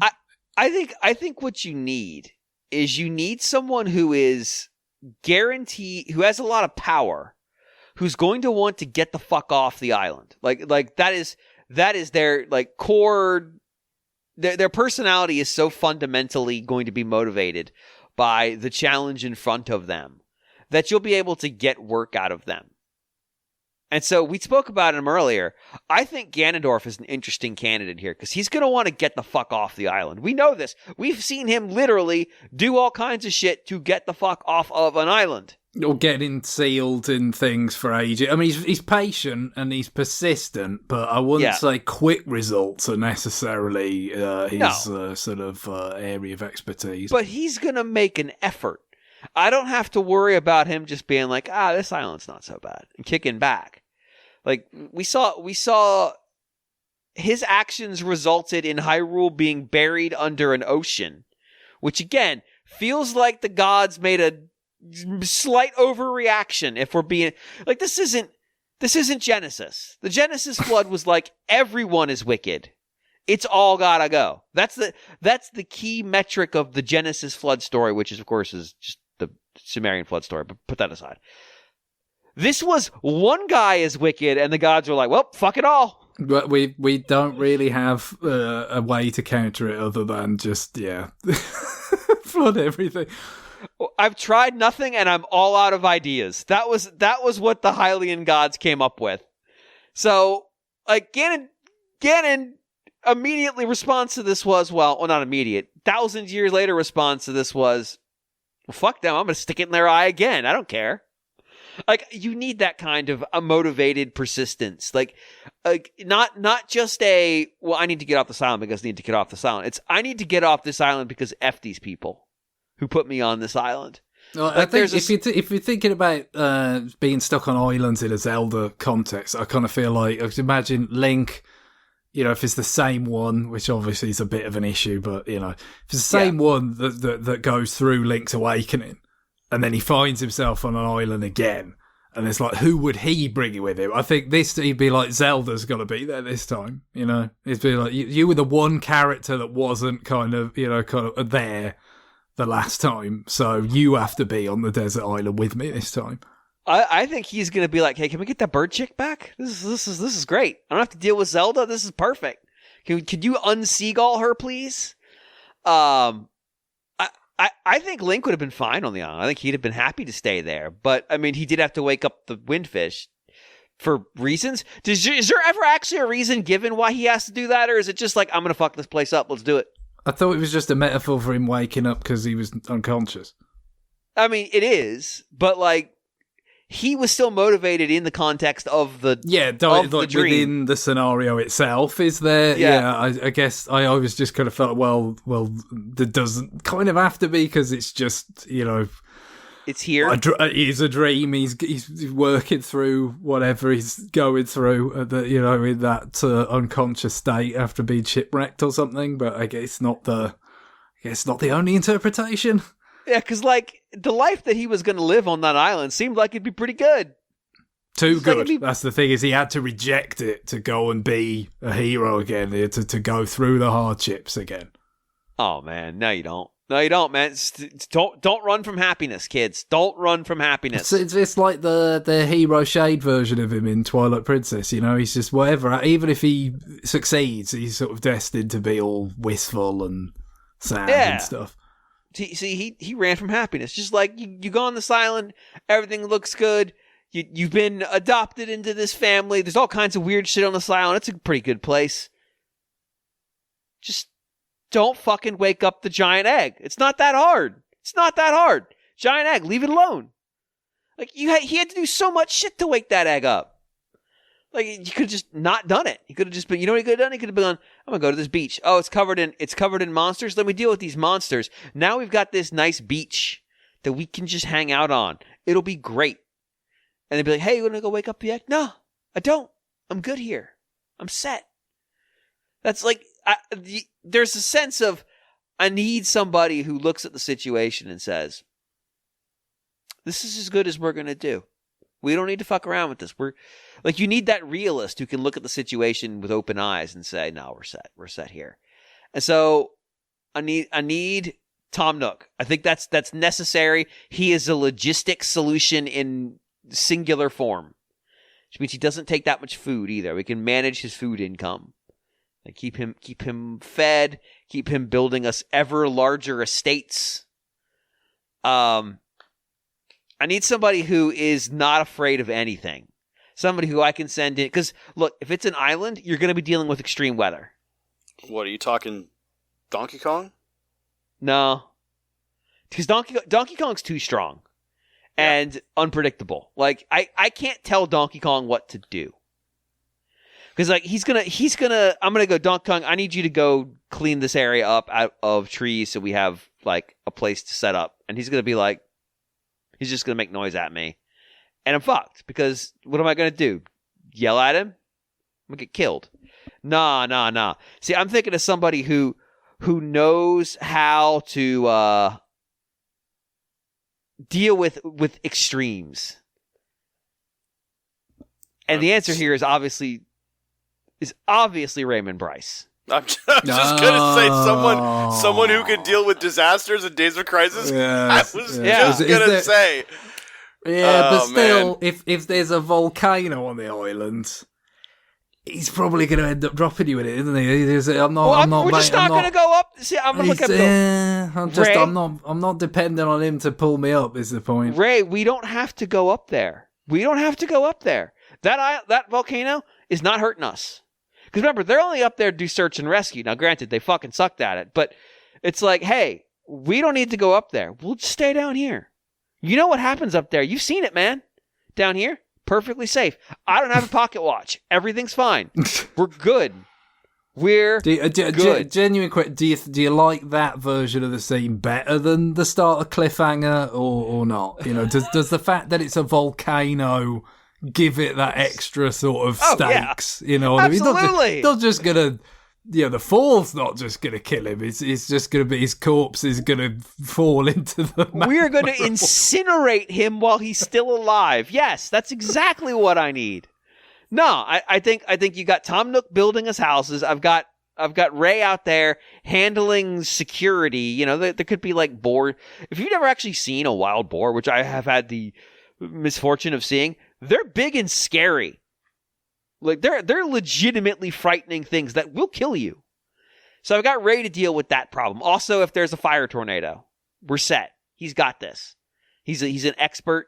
We don't need to worry about that. So if you're stranded in a sort of unfamiliar, sort of dangerous place, also Elmer from Xenoblade X seems like someone to have. Very, very, very useful, sort of essential survival person. She's a less insane version of Ray, definitely. Who's also more capable and maybe less unpredictable. So I don't want any of that. Like super competent, you know, quite balanced and but not like egomaniacal or anything either. You know, it's just like pretty useful person to have, if at all possible. Yeah, she would be very good. I will grant you that. My brain didn't go there. My brain went, I want the crazy one. Which leaves me one guess here, like one person here. I'm going to try to balance things out a little bit here. I'm going to try to find somebody whose personality is not, like, both of the people I've picked have very strong personality traits. I need somebody who's a little bit more mellow to kind of keep the vibe down, you know, keep things from getting too out of hand. And that's where I'm struggling a little bit, because I don't want another type A person on this island. I'm already going to be dealing with 2 of them, and they're both nuts. So who's somebody who's got some skills that are useful, who's not going to get too high or too low, going to keep things kind of right in the middle. And the reality of the situation is, I'm pretty good, but like my answer of unnamed character from Xenoblade Chronicles 2 with the possibility of getting a 2-for-1 is not bad, but that does give me emotional highs that I am not prepared for, and that, more importantly, Raymond Bryce is going to get in trouble dealing with. There is no chance that goes well. It cannot happen. Elma was a really good call there, I'm going to be honest, but I need somebody who can make shit. I need somebody who can invent. And so I'm going to go one step down in the party, and I'm going to deal with all of Lynn's fucking jokes, because Tatsu's not there to make jokes about, but she's going to make me a goddamned mech. And you know who loves mechs? Me. You know who also loves mechs? Raymond fucking Bryce. I think we're going to be in good shape. We're going to be all set. Like, she's got experience surviving the apocalypse. She's got experience in an environment that's hostile, that you're having to settle. She knows how to orientate herself to an unknown environment. And she's building a mech at the age of 10. I'm good. I'm set. I feel like, you know, if you've seen the first Iron Man movie where he's building the first suit in a cave, we're going to be building the first suit in a cave, and then we're going to leave. Or we're going to have a mech, and we're going to threaten other islands nearby. Like, yeah, maybe we're not going to leave. Maybe this is going to be the start of the military-industrial complex that we were so eager to build in the previous segment. It's kind of like the unassuming, like in Chrono Trigger, the little town, was it Poray? Like, there's some... is it Chrono Cross lore or something, that the Poray becomes an empire and ends up like dominating the world or whatever, even it seems very minor, like in the story trigger. It's like this. It's a cute little story until it isn't. Yeah, I mean, there's opportunity here for like somebody to come. Like, I'm not going to go bring in any Fire Emblem characters because they're all psychopaths. So it's like, all right, they're all, I mean, like Sothis would be fine, but that's because I want to bring Gadd with me. It's like, yeah, I would like Gadd, please, on this island. That would be great. I have to assume divine characters are out of the equation here, because then it's like, well, sure, fuck it, bring Hylia. They could just make the land good again. I don't care. Like, we have to put some kind of cap. So, like, Sothis is out. All right, fine, whatever. We'll take out all the... But then you're just dealing with regular Fire Emblem characters, and they're all fucking nuts. So, like, I don't need a warrior. You could. I mean, they're not strict. I mean, they're a bit divine. But if you have Link, Ganondorf and Zelda, they're all stuck on the island with you. They could just join the Triforce together to wish you off the island. That's true. Because they'll bring it off as well. So one time they'd have common cause of like, nah, you know what? We just need to use it for this one thing. They're so fucking bad. They're gonna use it against each other anyway. Like, it's the problem is, even if we sit there and go like, okay, guys, we're all in this together. Or you could just do the old King of Hyrule gag on him of just like, you know, Ganondorf gives it all this about all his megalomaniacal, you know, fantasies, and it's but you're not touching it. I am, and I've just wished this off the island. That's true. You know, I might need somebody who can garner respect and can like, but also have organizational skills, like somebody who can sort of keep the trains running on time. Not that there's any trains, because there's only 4 of us on this fucking island. Captain Olimar. Oh, yeah, he's like the Nintendo Castaway character. So Yeah. and he's good at adapting to, and he leads his all of the environment. Pikmin. So Yep. but can he do anything on his own without Pikmin? I don't know. It's interesting. Could he have adapted to a different planet? But you definitely just don't have Louis. Whatever you do, no Louis. No, yeah, that's what if you have to take them 2 for 1? Like, you have, like, if you want Olimar, you have to take Louis with you. It's a proven negative. It is. It's just like... Oh, he is, absolutely. But is it possible that Olimar contributes enough that it can mitigate? Yeah, to overcome it. I doubt it. Or can he be isolated? Like, is it possible? Well, that's true. You know what? If I want to jazz up my Yoshi crew, I could bring an Ochi or Moss from that's Pikmin. that's pretty good. As well, pretty. It's basically the sort of Pikmin, Funhouse mirror version of the character. It's not a lot of variation, but I was thinking, like Yoshi, Boshi. Maybe it's not quite enough. Or maybe throw Birdo in there. I don't know, but they're all basically the same character. A reliable steed that is just going to make the drudgery of island life less physically demanding at the very least. I was thinking a Chibi Robo, but one, it's too small, and two, I'm worried about being able to power it. Yeah, so same if you went Giga Robo in terms of, well, at least it wouldn't be small, but it would be really difficult to power. That's true. Presumably the robots in Xenoblade Chronicles 2 built by the Nopon don't seem to have power sources, so I could go like Giga Rosa and also get that fucking kick-ass song every time I turn around the corner and see it. All right, I was thinking like Xenoblade 2's got to have somebody for this because they're dealing with a constant state of the apocalypse, and I'm gonna say someone without like getting into like the plot too much here, but and it's Greg, you're gonna immediately think that I've lost it, but I have a realization here. What if I was to bring a Malthus? And, this seems like a terrible idea. This is a hardy guy. This is a guy that literally climbed to the top of a space station. Yeah. And he was able to keep his image together for 1,000 years. He always projected outwardly that he was cooperative and helpful, and he was giving advice right up until the last minute. Piety. He kept the image going. Image was important to him, as was keeping things peaceful. He organized an entire state coming from nothing. I think that he's got some skills here that would be useful with my other collection of idiots I'm dealing. Because, look, I'm not going to be able to keep an eye on Raymond Bryce at all times. I'm just not. You're telling me a Malthus can't manage Raymond Bryce? He managed fucking Thunderbolt Zeke. He's got this. He knows what he's doing. It's like, all right, is he going to stab me in the back at some point? Yeah, he is. But I know it's coming. And that gives me a chance. He was only successful because people didn't know it was coming. I know it's coming, so I can manage the problem. I would certainly much rather have him than Ganondorf. There's no indication that Ganondorf cares for even a minute of appearances beyond in Ocarina of Time. Let him get close to the target. Actually, he does the same thing in Tears of the Kingdom, because Tears of the Kingdom has no original ideas on that front. It's just characters do the things they did in other games, basically.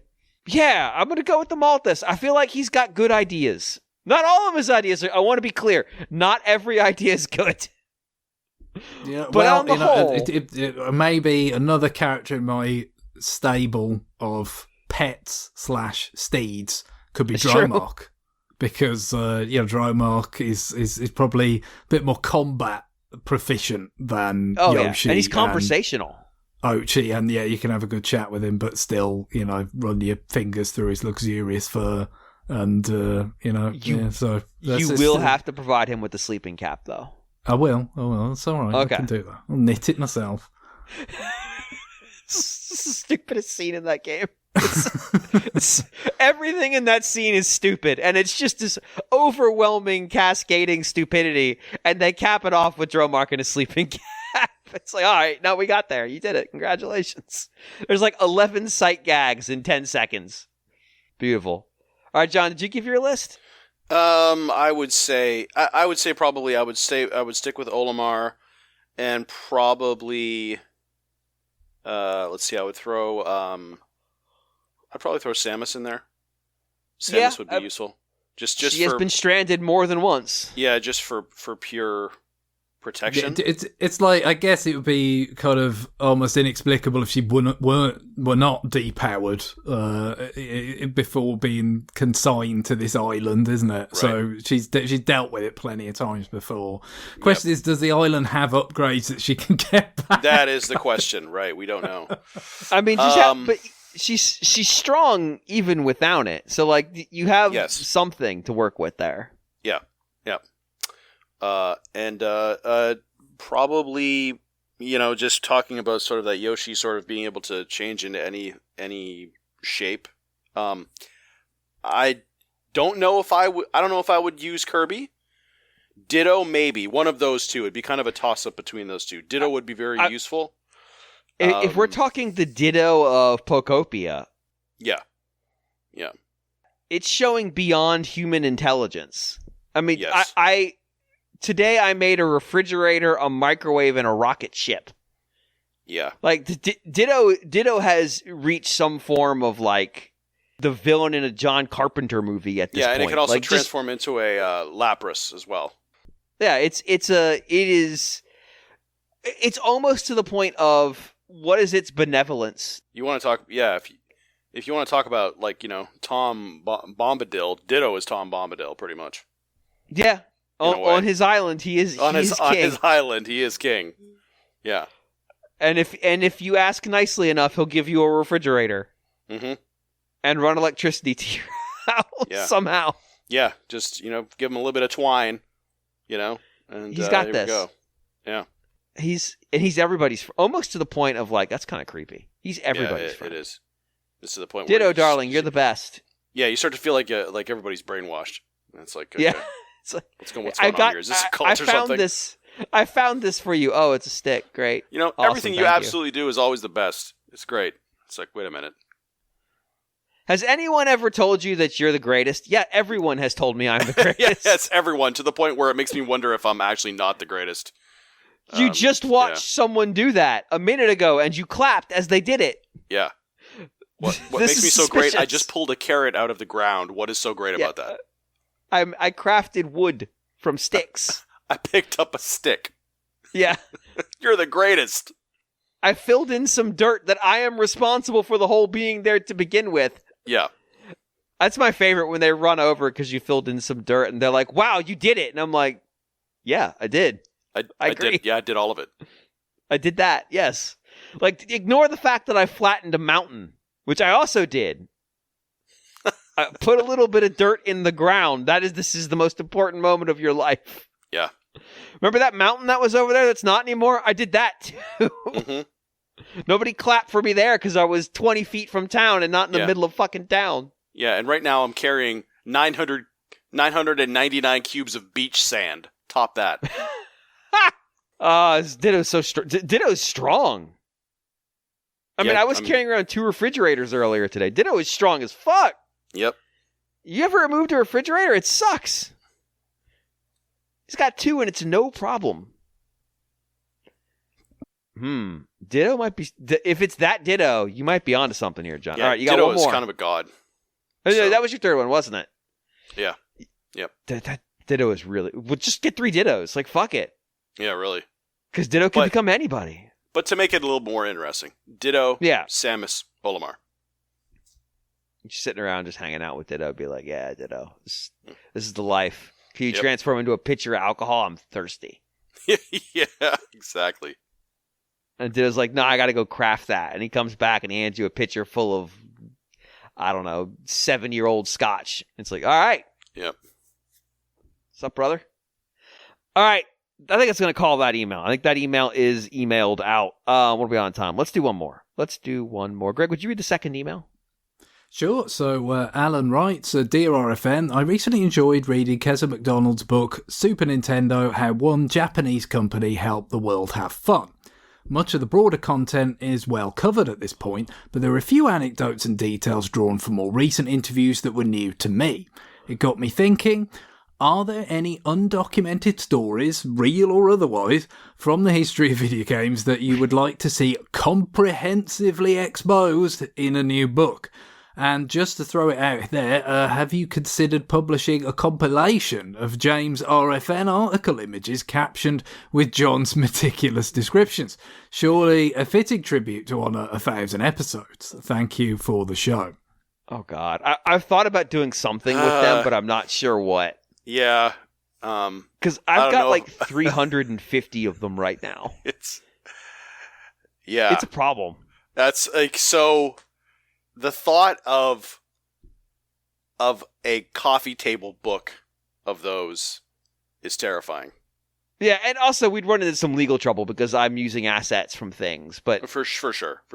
But yeah, like there is this thought of like, what if I just did an article where I just go through, like back in 2023, we did a best of for the year where we just sat there and voted on them one against another until we landed on the best one. And it was the one that ultimately resulted in the NWR Discord crime emoji, which was Mad Dog McCree as a whale.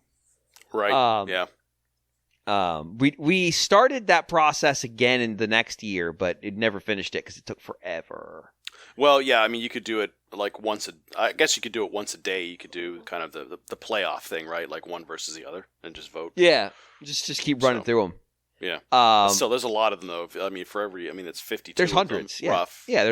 I've been doing them since basically 2020. There's hundreds of them now. Yeah. And but I mean, if you did it annually, it would be okay, I think. Yeah. There's some good ones this year. I think I've done. My art has expanded, is what I will say. I would. That's one way to describe it. Yeah. The Lego Peeper one is very good. Considering I had to make pretty much everything out of that one. I don't know if I would say that either. I would say you're very proud of it. Well, yeah, I'm proud of it because it's so good. It was adroitly assembled by an artisan's hand. Yes. Sure. Yeah, absolutely. It's definitely handcrafted. It was. I think that one, and I think Pierre Pants was also very good. Yeah. There's some ones that could be better. There's some ones that could have been better. It is what it is. Not every single one is going to be a winner. Not everyone can have a bicock, right? No. I mean, you can. You can just go buy one on Amazon. They're available. You can. Now that you know, you can go find one. The idea of the bicock being the thing that really broke that one is still very funny to me for some reason. Bicock, I guess that's what it is. Bicock. Of all the dumb bullshit in that image, that was the thing that disrupted it all. Mm-hmm. I think there's some opportunity. There's some opportunity to put together. Picture book's probably not available, but like, what if it was like a series of tattoos you could go to a local parlor and get done? Like templates for that. If you wanted to get the fucking party image one tattooed on your back, where the only thing that gets in is Quest for Camelot, go wild. I won't stop you. What was the email about again? Oh yeah, things you'd want a book about that you'd love to know. The real or otherwise part of the story is very confusing to me. Like, are we going to write a book about a thing that didn't happen? It could be debunking something, you know what I mean? Because there are things out there sometimes that things that have been reported about video game history, that have not really held up to scrutiny in the years hence. Like there's definitely things about the Donkey Kong kind of origin story, isn't there, that haven't held. The things that were passed around a lot in the day in the 90s. When I was kind of becoming more aware of the kind of history behind the Nintendo stuff that I liked. There was definitely that story about it was supposed to be Monkey Kong and it was like a mistake. And at this point, there is just that is just completely like debunked, right? Because, for instance, you had the kind of legal proceedings against Nintendo from Universal, because of the King Kong, who it turns out didn't own the rights to that name either. Anyway, but they were sort of litigating against Nintendo, so Nintendo were compelled to provide information, depositions in court, supposed to be as accurate as they can possibly make it, and that Monkey Kong thing was not part of the picture at all, right? So. Right.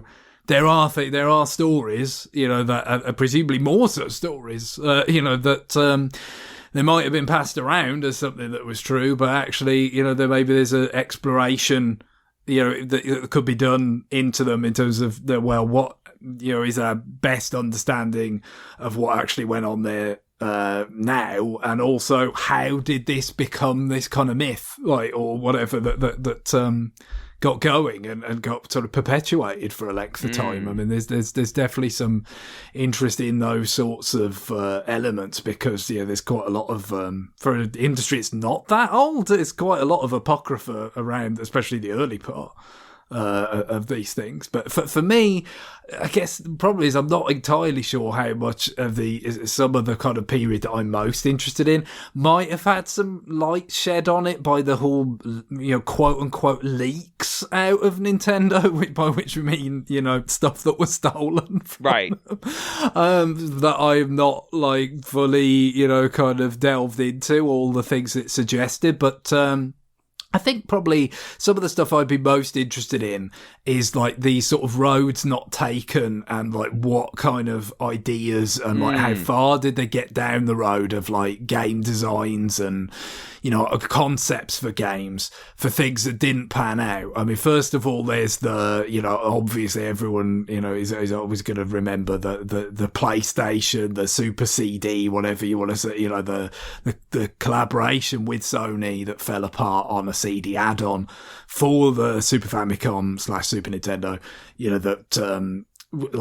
what sort of game design ideas did they have for that, had it happened, that would have leveraged the enhancements, the hardware wise, and the storage medium, and of course worked around its limitations, right? There were things about CD games that weren't that hot then, obviously the loading times and stuff. So it's what were their ideas about what's the kind of game that we've wanted to do but we haven't been able to do because of cartridge size limited, and this is something we really would love to have kind of approached, and how would that have sort of differed from the things they did produce, and then the other aspect I think is very interesting is the sort of plans they had for a Game Boy kind of successor that was that maybe the earliest. I forget, because at Project Atlantis or whatever, did that end up being a code name for the actual GBA that existed?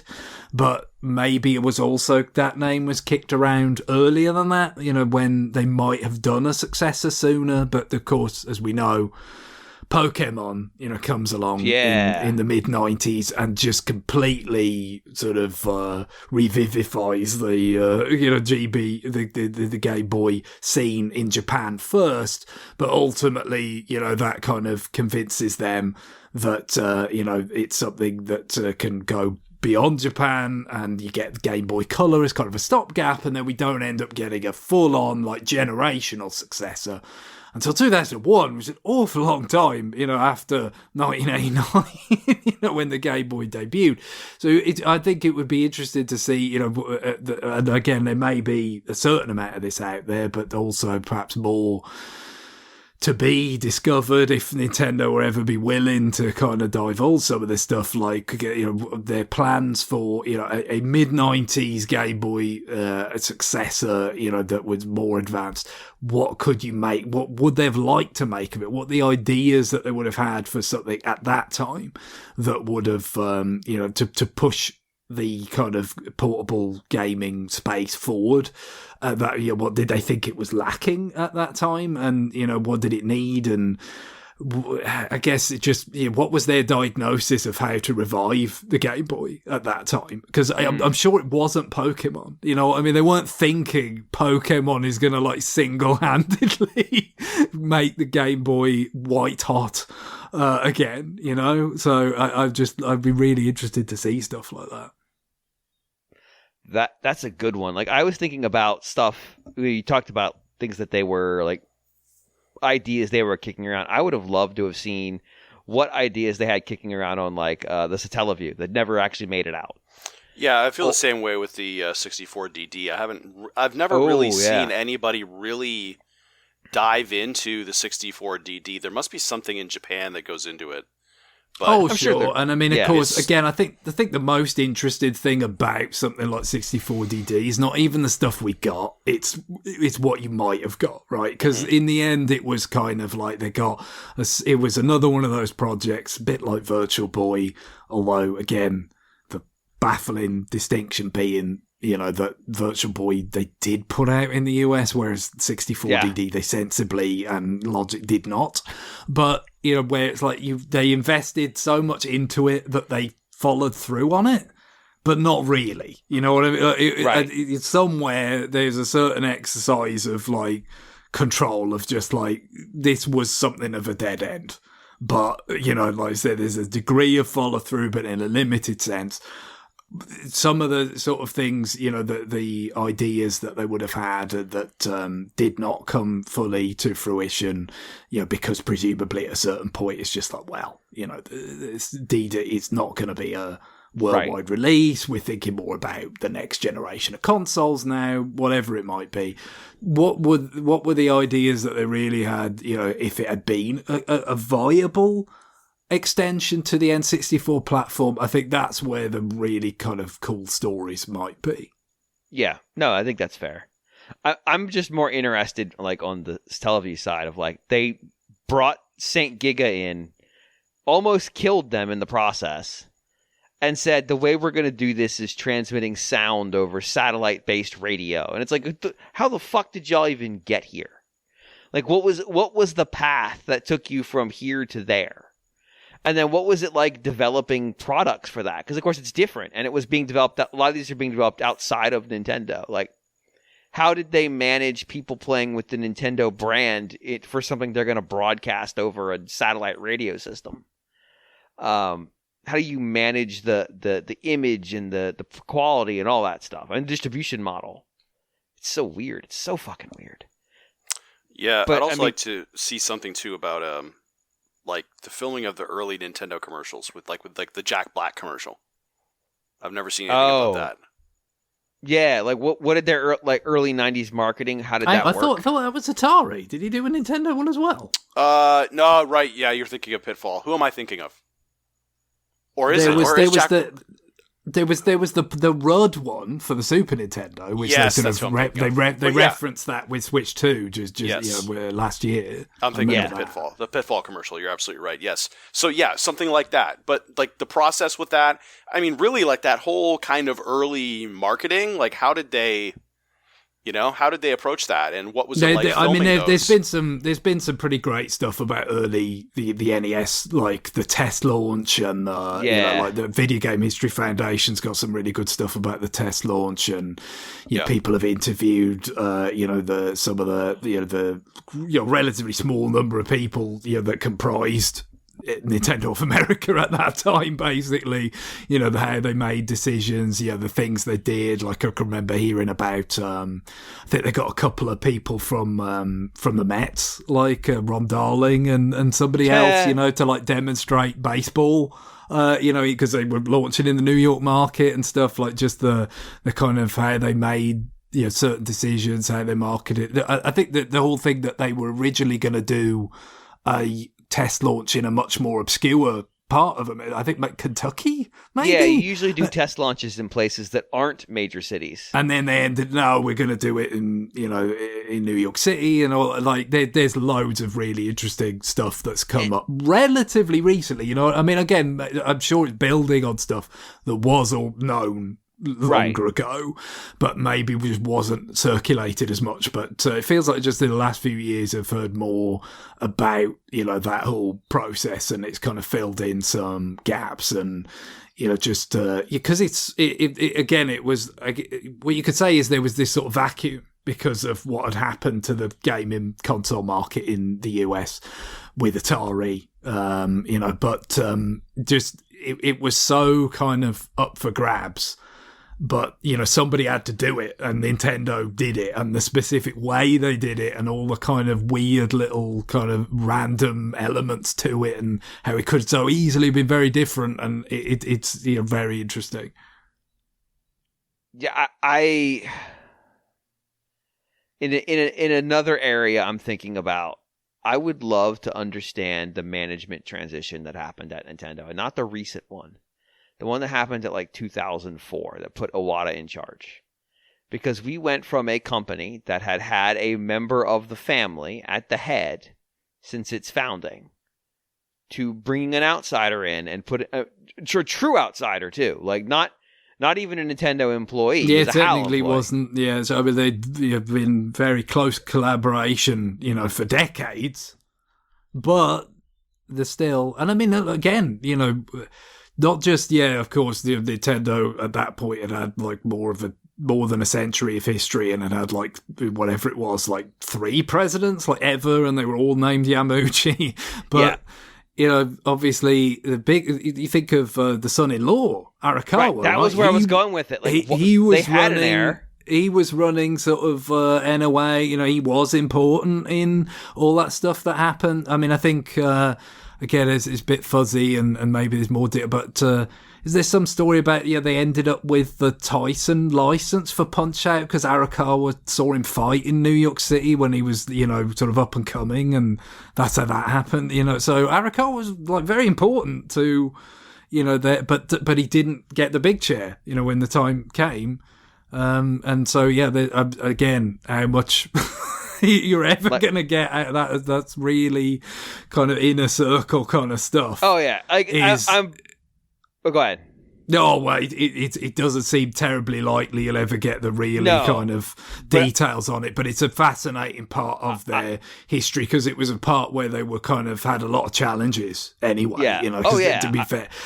Some of the approach, and I'm not saying, this was all Yamauchi's fault, but I mean, at the end of the day, he was... the big man, he had the big chair, and they'd run into some troubled waters then, and then Iwata had to take them over. I think was it about 2002 that happened? I forget when it was. It was a little bit before the DS. So there was a transition, wasn't there? That kind of maybe it was a little bit phased. I forget, but it was early aughts, and exactly. That's the point, isn't it? Is that Wata comes in and you kind of managing that transition with the GameCube GBA era, but I guess it's kind of really comes to fruition with DS and then Wii. And of course, it was explosively successful and also quite bold. It was very much going against the grain of where the other players in the industry were going, and even, to some extent where Nintendo itself had been. So that is very kind of pivotal chapter, because you just don't know that they'd be in anything like the position that they are today without what they achieved in that time. Right, yeah. I'm working under the assumption that the book gets written and has access to everything, including the opinions of the dead.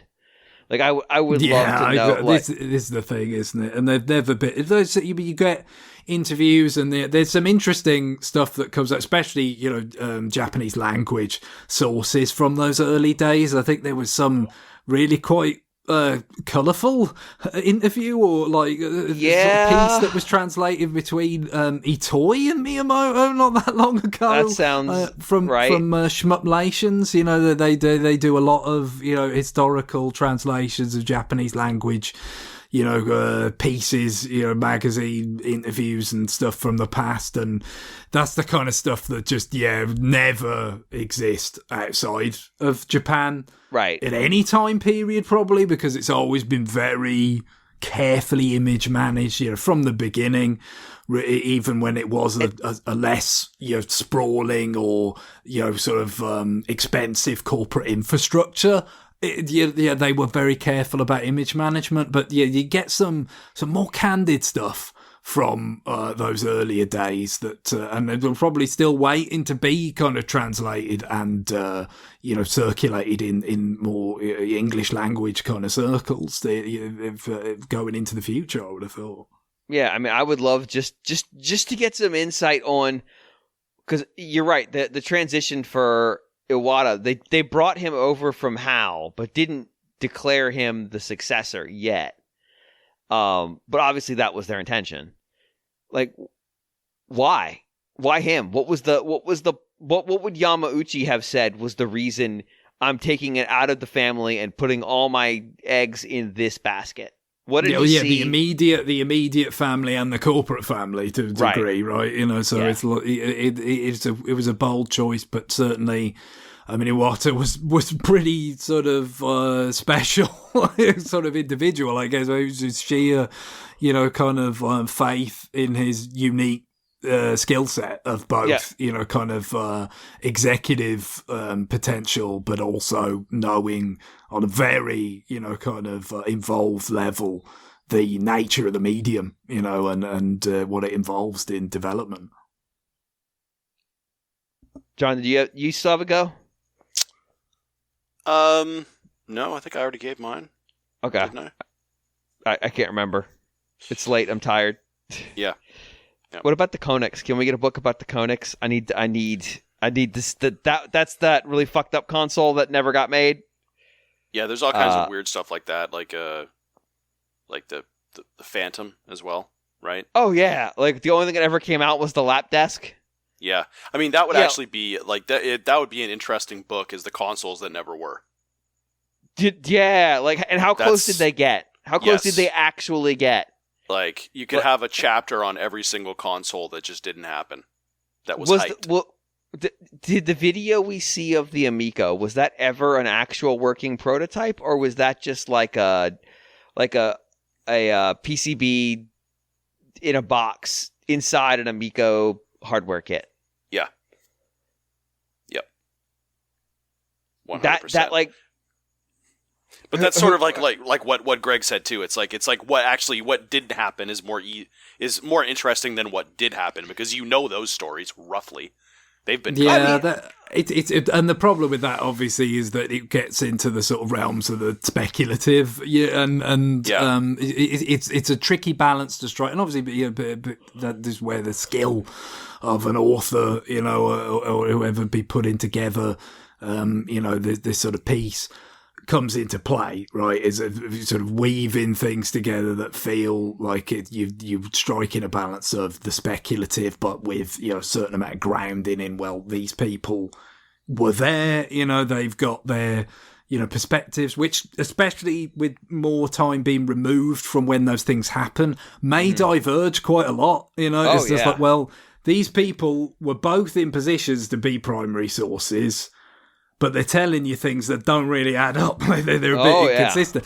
And obviously, again, that's going to happen. And some of the skill is trying to reconcile those as best you can, but some of it's just going to be, you know, an issue.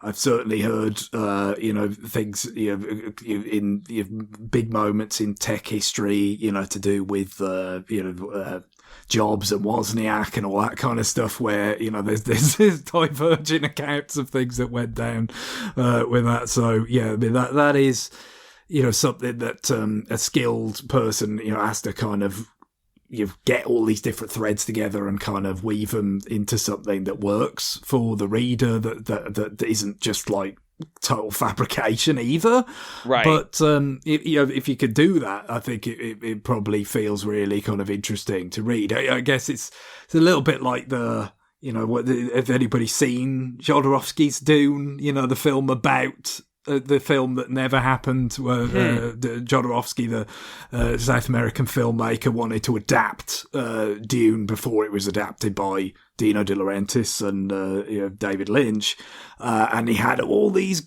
collaborators lined up that you know, were really interesting people and went on to do really interesting things.